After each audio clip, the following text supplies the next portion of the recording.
ایک बूढ़ा अदीब गांव में शहर जा बसा। वो अपने साथ अंडे देने वाली एक देसी मुर्गी भी ले गया। मुर्गी रोज़ अंडा देती, जिसको अदीब शौक से खाता। वैसे तो मुर्गी बहुत वफादार थी, लेकिन एक दिन उसने गलती से अंडा पड़ोसी के घर जाकर दे दिया।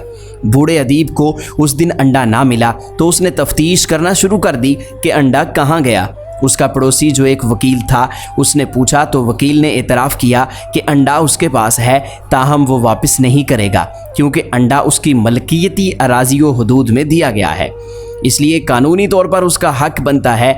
बूढ़ा अदीब बज़िद था कि मुर्गी चूँकि उसकी है इसलिए अंडा उसके हवाले किया जाए। बात तूल पकड़ गई और तकरार होने लगी। बिलाखिर बूढ़े अदीब ने कहा कि मैं देहाती पेंडू बंदा हूँ, हमारे यहाँ ऐसी बातों का फ़ैसला मर्दाना तरीके से होता है, लिहाजा दोनों फरीक एक दूसरे को मुक्का मारते हैं। जो भी मुखालिफ के मुक्के से जल्दी संभल गया वो जीत जाएगा और चीज़ पर उसका हक तस्लीम कर लिया जाएगा। शहरी वकील जो कि हट्टा कट्टा और मोटे ताज़े तनोतोश का मालिक था, उसने बूढ़े अदीब को देखकर चैलेंज कबूल कर लिया। चूँकि अंडे की मलकियत का दावा बूढ़ा अदीब कर रहा था और वकील देने से इनकारी था, इसलिए पहला मुक्का बूढ़े अदीब ने मारना था।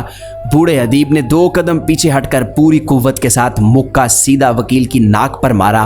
वकील दर्द से दोहरा हो गया और बेहाल होकर ज़मीन पर लोटपोट होने लगा। वो नाक को हाथ से थाम कर कराहने लगा। उसकी नाक से खून निकलने लग गया और वो पकोड़े माफिक सुर्ख हो गई और सूज गई। कोई 30 मिनट बाद वकील संभला, उठा और मुक्का मारने की तैयारी करने लगा। बूढ़ा अदीब जो इतनी देर तक आराम से सूरत हाल का मुशाहदा कर रहा था, वकील से गोया हुआ कि चलो तुम जीत गए, अंडा तुम ही रख लो।